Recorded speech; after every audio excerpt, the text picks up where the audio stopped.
You know when you make one little joke and suddenly your entire life implodes? That's basically what happened to me. I'm Maya, 31, and until last Saturday night, I thought I had everything figured out. My husband, Derek, and I have been married for 4 years, and honestly, things were pretty great. We have this gorgeous 3-bedroom house that we bought 2 years ago, a solid group of friends, and Derek just got this big promotion that's going to change everything for us. Our friend group is tight, 6 couples who've known each other since college. We do these monthly dinner parties that rotate houses, and it was finally our turn to host.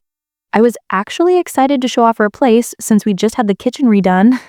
Derek thought it was too expensive, but I convinced him it would increase our property value. Men just don't understand these things sometimes. Derek's promotion is at his office job. Nothing fancy, but it comes with a serious pay bump. The only downside is he'll be traveling like 2 weeks out of every month. When he first told me, I acted all supportive. Like, "That's amazing, babe. I'm so proud of you." Whispers. But between us, I was thinking about all those nights I'd be stuck at home alone while he's staying in nice hotels. I mean, I'm happy about the money, obviously. We can finally afford that vacation to Greece I've been wanting to take. And maybe I can update our bathroom next. But the travel thing? Not thrilled. My friend Rachel is the only one who really gets me. We tell each other everything. And I mean everything. She knows exactly how big Derek is, his weird little noises, that thing he likes me to do in bed, all of it. Derek has no idea I tell her this stuff. And honestly, it would probably crush him if he knew. He's kind of sensitive that way. But that's what best friends are for, right? To share all the juicy details with. Derek and I have this dynamic in the bedroom. He likes when I take charge, and sometimes I'll tease him a little about certain things. Whispers. He's into it, I swear. And sometimes when I'm with Rachel, I'll joke about it too. It's harmless girl talk. Looking back, maybe I should have noticed how Derek always seems to overcompensate around our friends. He's so eager to be the perfect host, always cooking these elaborate meals that I end up taking credit for. Oh, it was nothing, just something I threw together. When we're alone, I'll point out if he messes up the recipe, but in front of our friends, I act like he's the luckiest guy alive to have me. And he plays along, so clearly he's fine with it. The night of the dinner party, I was so excited to finally show off the new kitchen. Derek spent all day cooking while I handled the atmosphere. You know, flowers, candles, the playlist. I wanted everything to be perfect. Because honestly, I've been dying to make Lauren and Michael jealous since they hosted last month, and Lauren wouldn't shop about their new pool. Everyone arrived around 7, and Derek was being his usual charming self, pouring drinks and making sure everyone was comfortable. I was watching him from across the room, thinking about how he's actually pretty good at this stuff. Whispers. Not that I'd tell him that. His ego is big enough already. About some things, though. Definitely not about others, if you know what I mean. I remember looking at him serving drinks, thinking how he had no idea what was coming later. After everyone left, I was planning to remind him about our arrangement while he was away traveling. 2 weeks is a long time. And a girl has needs, you know? And Derek always gets this cute little pouty look when I remind him he's not exactly packing enough to keep me satisfied when he's gone. It's our thing. So everything was going great. The food was amazing, everyone was drinking, and we were all laughing and having a good time. Derek was talking about his promotion, and I was nodding along like the supportive wife I am. On the outside, I was all smiles and "we're so blessed." But inside, I was already mentally spending his bonus check on those designer boots I've had my eye on. Short pause. When he mentioned the travel, everyone got all concerned, asking how we had handled being apart so much. That's when Michael made some comment about how absence makes the heart grow fonder, and everyone laughed. Derek just smiled, that tight little smile he gets when he's uncomfortable, and excused himself to grab more wine from the garage. As soon as he was gone, the real conversation started. Whispers. That's the thing about our dinners. The good stuff always happens when someone steps away. And that's exactly when everything fell apart. Though I had no idea what was coming. If I had, maybe I would have kept my mouth shut for once, but I didn't. And now, Derek won't even take my calls. So there we were, all cozy in our living room after dinner. Everyone was pretty tipsy by that point. Derek had splurged on some expensive wine that I told everyone I'd picked out. We just cleared the dishes and we were all sprawled across our sectional and armchairs, talking about Derek's new job. Lauren kept going on about how excited she was for us, and I was nodding along while secretly thinking about how fake she was being. Last month, she was bragging about Michael's bonus, and now suddenly she's thrilled about Derek's promotion. Please. So how are you going to handle him being gone so much? Jennifer asked me, swirling her wine like she was some kind of relationship expert. She and Brandon have this whole situation where he travels for work too, so suddenly she thinks she's qualified to give me advice. Oh, we'll figure it out, I said, keeping it vague because honestly, who cares what Jennifer thinks? Then Sarah, who can never read the room, chimes in with, "You should order some toys that are the same size as him so you can still have fun while he's gone." Everyone giggled and I saw my chance to get a laugh. I rolled my eyes dramatically and said, "I don't think they make them that tiny." Then everyone just stopped, like full-on silence. Michael choked on his drink, and Brandon suddenly became very interested in his phone. That's when I noticed Derek standing in the doorway with the wine bottle he'd gone to get. The look on his face? I've never seen him look like that before. It wasn't anger. It was worse. It was like something inside him just shut off. He set the wine bottle down on the side table very carefully, like he was afraid he might break it. Then he just turned around and walked out. A minute later, I heard his car start up in the garage. "Did he just leave?" Sarah asked, stating the obvious. I laughed nervously. "He's being dramatic. He'll drive around the block and come back." But even as I said it, I had this weird feeling in my stomach. Everyone was staring at me like I just kicked a puppy. "What?" I snapped. "It was a joke. We joke about that stuff all the time." "Not in front of all your friends, you don't," Michael muttered, and Lauren elbowed him. "I'm sure he'll be back soon," Rachel said, but she wouldn't look me in the eye, which was rich considering all the stuff I've listened to about her and Nathan. The party fell apart after that. Everyone suddenly had early mornings or babysitters to get back to. Within 30 minutes, our house was empty except for me and the mess from dinner. I texted Derek, "Wait to embarrass me in front of everyone. When are you coming home?" No response. I called straight to voicemail. By midnight, I was furious. Who does he think he is, storming out like that? It was a joke. One joke. If he can't handle a little teasing, that's his problem. I called Rachel, expecting her to be on my side. "You went too far this time, Maya," she said instead. "Excuse me?" I couldn't believe what I was hearing. It was a joke. "You humiliated him in front of all your friends about something really personal. Oh, please, like you've never talked about Nathan's. That's between us, Maya. I would never say something like that in front of everyone we know." I hung up on her. Some friend she turned out to be. By morning, Derek still wasn't home. No calls, no texts, nothing. I was moving between worry and anger. Where was he staying? Who was he talking to? Was he telling people I was some kind of terrible wife over one stupid comment? I was about to find out just how bad things could get from one little joke. 3 days. That's how long it took before I finally heard from Derek. 3 days of increasingly angry texts and voicemails from me and nothing but silence from him. I'd called in sick to work because I looked like hell from not sleeping. My mind kept replaying that moment at the party, but I still couldn't understand why everyone was making such a big deal out of it. On the 3rd day, he finally texted, "I'm coming by to get some clothes while you're at work tomorrow." That's it. No, "I'm sorry for overreacting," or "let's talk this out." Just letting me know he was planning to sneak into our house while I was gone. I responded immediately. "Where have you been? We need to talk about this." Nothing for hours then. "I'm staying at the Marriott downtown. I don't want to talk right now." A hotel? He wasn't even staying with a friend. He was wasting our money on a hotel room because his feelings got hurt over a joke. I decided to call Rachel again, thinking she'd had time to come to her senses. Have you talked to him? I asked when she picked up. Her hesitation told me everything. Yes. And what did he say? He's really hurt, Maya, he said. This isn't the first time you've made comments like that in front of people. That's ridiculous. It was one joke. Another pause. Was it though? What about at New Year's when you told everyone he couldn't handle more than 2 drinks because he's built like a middle schooler? Or when you told Sarah he needed help opening jars?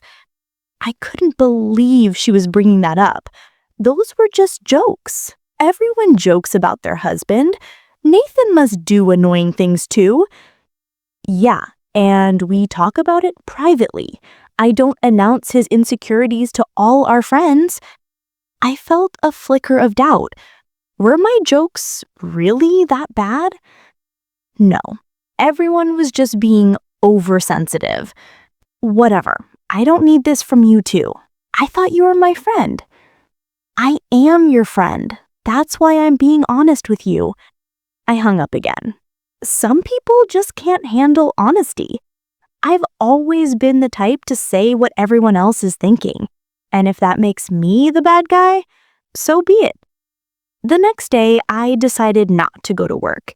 If Derek wanted to come get his stuff, he'd have to face me. I waited all morning, rehearsing what I'd say. I'd be calm, but firm. I'd explain that his reaction was totally out of proportion, but I'd forgive him if he apologized. When he finally showed up looking tired and distant, I realized I'd never seen him like this before. It was like looking at a stranger wearing my husband's face. We need to talk, I said, blocking the hallway to our bedroom. There's nothing to talk about, he said quietly. Nothing to talk about? He disappeared for 3 days over a joke. He just looked at me, and for the first time, I felt a chill. It wasn't a joke, Maya. It was public humiliation, and it wasn't the first time. Oh, come on, don't be so sensitive. Stop.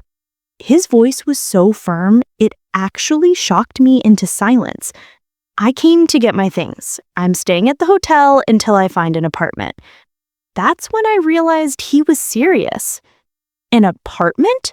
You're leaving over this? He took a deep breath. I'm leaving because I finally realized something. You don't respect me. You never have. That's not fair, just because I tease you sometimes. It's not teasing when you're trying to humiliate me. And it's not just that comment. It's everything. The way you talk about me to your friends, the way you dismiss my feelings, the way you take credit for things I do. I felt my face getting hot. What are you talking about? Who's been filling your head with this stuff? That's when he pulled out his phone and showed me the texts. Dozens of them between me and Rachel going back months. Screenshots that she had sent him. These, he said quietly, this is what I'm talking about. There they were, all my private conversations with Rachel about Derek. The jokes about his size, his performance, his insecurities. Things I'd said in confidence to my best friend. She showed you our private conversations? I was livid. What kind of friend is that? The kind who finally realized how toxic you are. I felt like I'd been slapped. Me? Toxic? I'm your wife. Not for much longer, he said, and walked past me to the bedroom.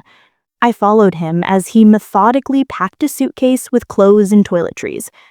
You can't be serious. You're throwing away our marriage over some texts and one comment? He stopped and looked at me. Do you even hear yourself? You're still not getting it.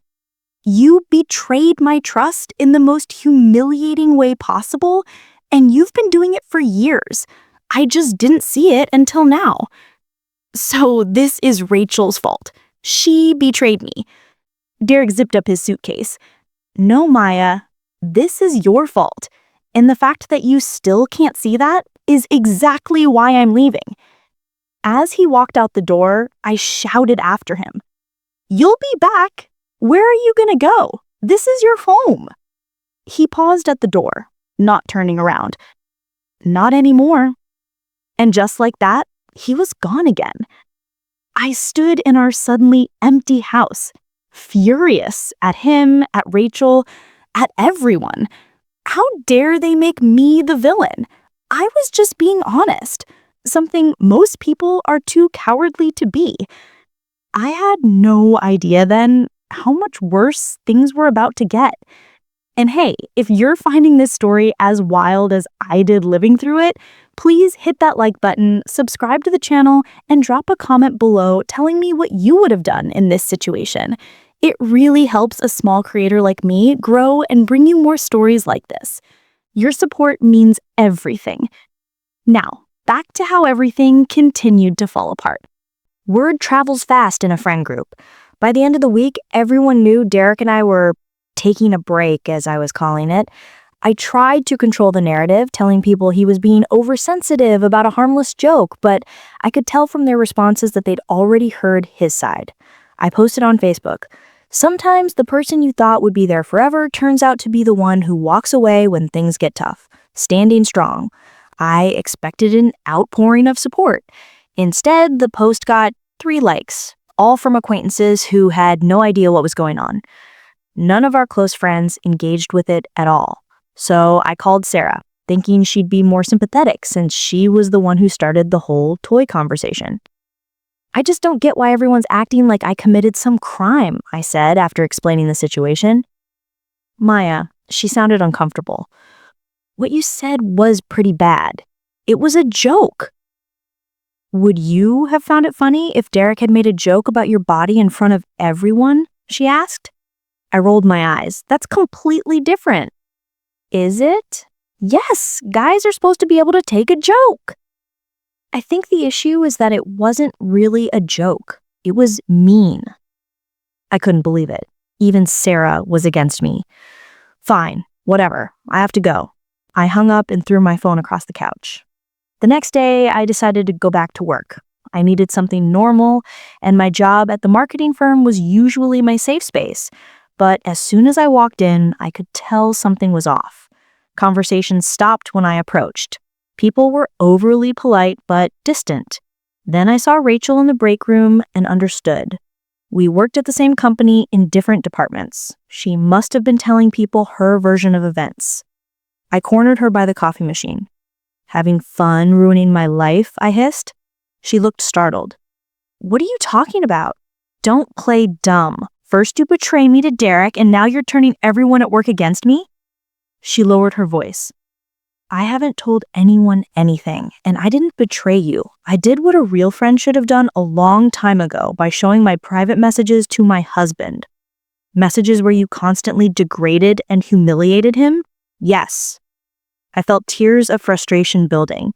"I thought we were friends." "So did I," she said quietly, "until I realized how you really treat people." As she walked away, I heard someone behind me say, "Yikes." I turned to see 2 coworkers quickly look away and leave the break room. Great, now I was office gossip too. When I got home that night, there was an email from Derek with the subject line "divorce." Just like that. Not even a conversation, just straight to lawyers. The email was formal and cold, explaining that his attorney would be in touch and listing the items from the house he wanted. That's when it finally hit me. This was really happening. My husband was actually leaving me over one stupid comment. I tried calling him again, but it went straight to voicemail. So I sent a text. "Don't you think we should at least talk before involving lawyers?" His response came an hour later. "We have nothing to talk about. You've shown me who you really are." "And what's that supposed to mean?" I fired back. "Someone who doesn't respect me, who never has. Someone who uses people's insecurities against them and thinks it's funny. I deserve better. He deserves better." After everything I've done for him, I was livid. "This is about Rachel, isn't it? She turned you against me." "This is about you, Maya. It's always been about you. I just couldn't see it until now." I threw my phone again, harder this time. The screen cracked just like my life was cracking apart. And still, I couldn't understand why everyone was blaming me. 2 months later, and my life has completely fallen apart. The divorce is moving forward, and Derek still refuses to meet with me without lawyers present. I had to move out of our house because I couldn't afford the mortgage on my own. Turns out, Derek was paying a lot more than I realized. My cute little apartment in Houston is nothing compared to the home we built together. The friend group has completely fractured. Most of them still see Derek regularly, while I get the occasional pity coffee date where no one mentions him. I know they talk about me when I'm not around.